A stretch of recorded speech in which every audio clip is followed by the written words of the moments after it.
K நகரில் உள்ள வட்டார போக்குவரத்து அலுவலகத்திற்கு வந்த 20க்கும் மேற்பட்ட ராபிடோ ஓட்டுநர்கள் மாலை 6 மணிக்கு பிறகு வட்டார போக்குவரத்து அதிகாரியை சந்திப்பதற்காக காத்திருந்தனர்.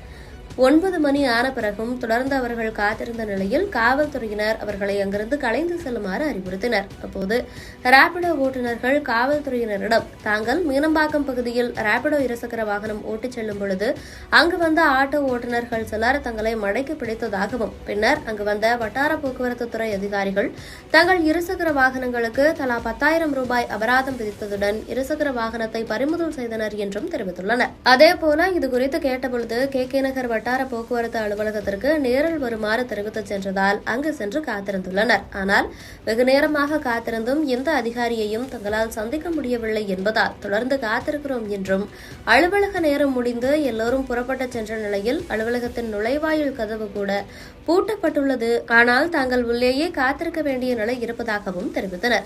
இருசக்கர வாகனம் பறிமுதல் செய்யப்பட்டதால் வாழ்வாதாரம் பாதிக்கப்பட்டுள்ளது என கூறிய அவர்கள் இருசக்கர வாகனம் இல்லாமல் வீட்டிற்கு திரும்ப முடியாது என்றும் 10,000 ரூபாய் அபராதம் விதிக்கப்பட்டதால் மன உளைச்சல் ஏற்பட்டுள்ளதாகவும் தெரிவித்துள்ளனர். தங்களிடமிருந்து பறிமுதல் செய்யப்பட்ட இருசக்கர வாகனங்களை உடனடியாக ஒப்படைக்க வேண்டும் என்றும் வலியுறுத்தியுள்ளனர். ஹலோ எவ்ரிவன், எல்லாரும் எப்படி இருக்கீங்க? நல்லா இருக்கீங்கன்னு சொல்லிட்டு நம்புறேன். நான் உங்கள் டேவிட். இப்போ இந்த வீடியோவில் நம்ம பார்த்துருப்போம், ஆட்டோ டிரைவர்ஸ்லாம் அவங்களே ராபிட்டோவை புக் பண்ணி பேசஞ்சர்ஸ் மாதிரி வர வச்சு அவங்க சாவியை எடுத்து போலீஸ்கிட்ட அவங்க கொடுத்துருக்காங்க. இதே மாதிரி இந்த நியூஸ் மட்டும் இல்லை, இதுக்கு முன்னாடி இதே மாதிரி ஒரு 2-3 நியூஸ் வந்திருக்கு. ஆட்டோக்காரங்களே பேசஞ்சர் மாதிரி ராபிட்டோ புக் பண்ணி அவங்கள வர வச்சு சாவியை எடுத்து போலீஸ்கிட்ட கொடுக்கறது. போலீஸ்காரங்க என்ன பண்றாங்கன்னா அவங்களுக்கு 10,000 ரூபா கிட்ட ஃபைன் போட்டு அவங்க வண்டியும் பறிமுதல் பண்ணி ரொம்ப லேட்டாவே அவங்க வண்டியை கொடுத்துருக்காங்க. ஸோ அது போலீஸோட வேலை. ஆனா ஆட்டோ டிரைவர்ஸோட வேலை ராபிட்டோவை புக் பண்ணி இப்படி வர வைக்கிறது அவங்களுடைய வேலை கிடையாது. சாவியை எடுக்கிறதுக்கு ஒரு விஷயம் நல்லா தெரிஞ்சுக்கோங்க, சாவியை எடுக்கிறதுக்கு போலீஸ்க்கே ரைட்ஸ் கிடையாது.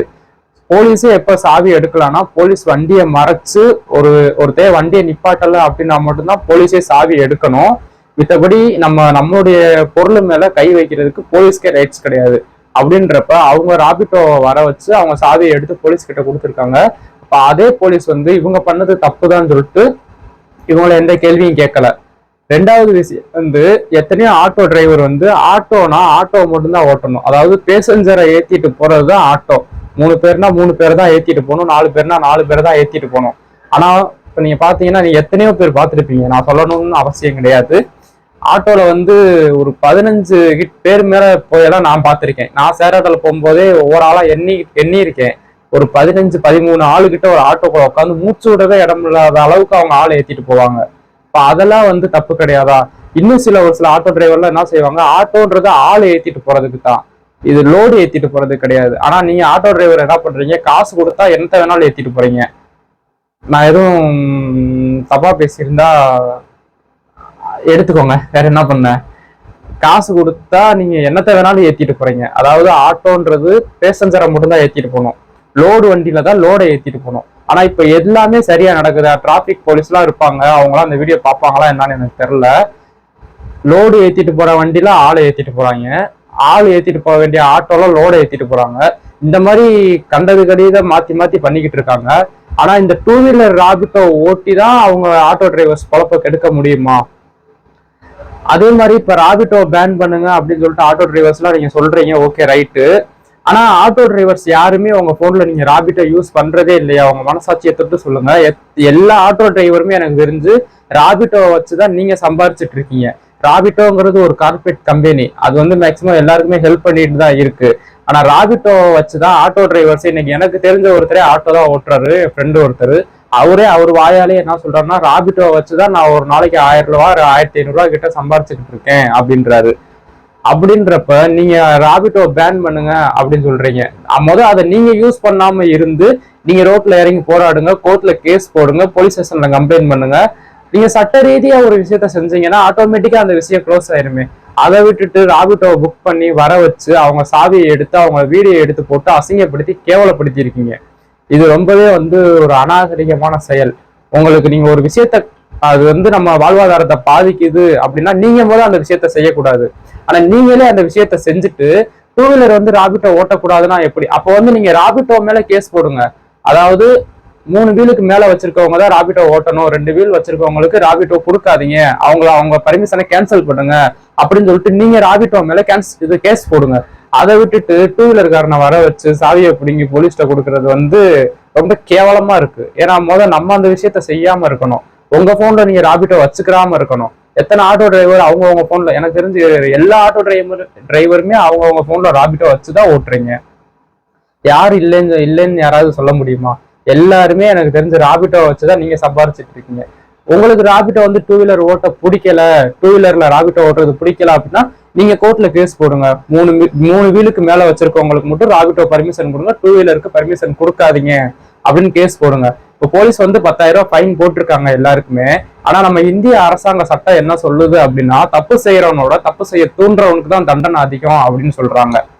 ஓகேங்களா? அப்படின்றப்ப இவங்க ராபிட்டோ ஓட்டுனது தப்புனா அந்த டூ வீலருக்கு ராபிட்டோ பர்மிஷன் கொடுத்தாங்கல்ல, அவை செஞ்சதும் அந்த கார்பரேட் கம்பெனிக்கார செஞ்சதும் பெரிய தப்பு தானே. ஆனா அவங்க மேல ஏன் எந்த நடவடிக்கையுமே எடுக்கல? ஸோ தப்புன்றது வந்து நார்மலா எல்லாருமே செய்யறதுதான். ஆனா ஒருத்தவங்கள குறை சொல்றதுக்கு முன்னாடி நம்ம எப்படின்றத பாத்துக்கணும். நம்ம அதை செய்யாம இருந்துட்டு அதுக்கப்புறமா செய்யலாம். அதுக்கு நீங்க வந்து நான் அந்த விஷயத்த செய்யல, அதனால என் போன்ல ராபிட்டோ இல்லை, ஆனா அதை ராபிட்டோ ஓட்டுறது எனக்கு பிடிக்கல அப்படின்னு ஒரு சில ஆட்டோ டிரைவர்ஸ் வந்து சொல்லுவீங்க. உங்க போன்ல ராபிட்டோ இல்ல, டூ வீலர்ல ராபிட்டோ ஓட்டுறாங்க அப்படின்னா நீங்க உங்களுக்குன்னு ஒரு சங்கம் வச்சிருப்பீங்க, உங்களுக்குன்னு ஒரு டீம் வச்சிருப்பீங்கல்ல. நீங்க என்ன பண்றீங்கன்னா, ராபிட்டோன்றது ஒரு கார்பரேட் கம்பெனி, அவன் மேல நீங்க கேஸ் போடுங்க. கேஸ் போட்டீங்கனாலே ஆட்டோமேட்டிக்கா இந்த பிரச்சனை சால்வ் ஆயிரும்.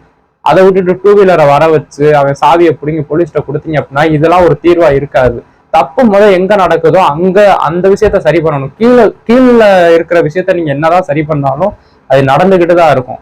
ஸோ ராபிட்டோ ஓட்டுறனால ஆட்டோ டிரைவர்ஸோடைய பொழப்பெல்லாம் கெட்டு போகாது. டூ வீலர்ல ராபிட்டோ ஓட்டினா ஒரு டூ வீலர்ல ஒரு ஆளை தான் ஏத்திட்டு போக முடியும். ஒரு ஆளை ஏத்தணும் அப்படின்னா 50 ரூபா 70 ரூபா தான் கிடைக்கும். ஏன்னா நான் ராபிட்டோ ஓட்டுறேன். அதனால நான் சொல்றேன், டைம் கிடைக்கும் போது நான் ஓட்டுவேன், அதே வேலையா பார்க்க மாட்டேன். ஓட்டியிருக்கேன், இதுக்கு முன்னாடி ஓட்டியிருக்கேன், இப்போ ஓட்டுறது இல்லை. ஸோ அதனால நான் என்ன சொல்ல வரேன் அப்படின்னா, ஒரு ஆளை ஏத்திட்டு போனோம்னா 50 ரூபால இருந்து 70 ரூபா வரைக்கும் தான் கிடைக்கும். அதே மாதிரி ஆட்டோ மாதிரி 10-15 பேர்லாம் டூ வீலர்ல ஏத்த முடியாது. நீங்க ஒரு சவாரி போயிட்டு வந்தாலே நாங்க 10 ரைடு போற காசை நீங்க எடுத்துக்கிறீங்க. புரியுதுங்களா? ஏன்னா நான் ஓட்டியிருக்கேன், அதனால நான் சொல்றேன். அதனால ஆட்டோவையும் டூ வீலரையும் கம்பேர் பண்ணாதீங்க. அது வேற டிபார்ட்மெண்ட், இது வேற டிபார்ட்மெண்ட். டூ வீலர்ல ஓட்டுற காசை வச்சு நம்ம பெட்ரோல் போடுறதுக்கே சரியா போயிடும். ஒரு மாசம் போன் ரீசார்ஜ் பண்றதுக்கே அந்த காசு சரியா போயிடும். ஏன்னா ராபிட்டோ ஓட்டி அந்த அளவுக்கு பெருசா சம்பாரிச்சு டூ வீலரை வச்சு வீடெல்லாம் கட்ட முடியாது.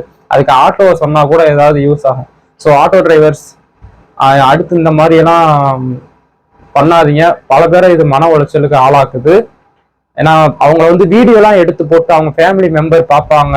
ஸோ அப்படின்றப்ப அவங்களுக்கு கொஞ்சம் ஒரு மன கஷ்டம், ஒரு சங்கட்டத்தை ஏற்படுத்துறதுக்கான நீங்க ஒரு விஷயத்த பண்றீங்க. உங்களுக்கு ஒரு விஷயம் பிடிக்கல அப்படின்னா ப்ராப்பரா பண்ணுங்க.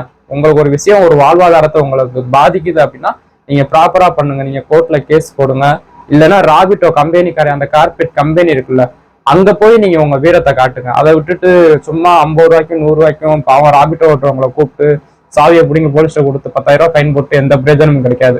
ஒரு விஷயம் பண்றீங்கன்னா அதை ப்ராப்பரா பண்ணுங்க.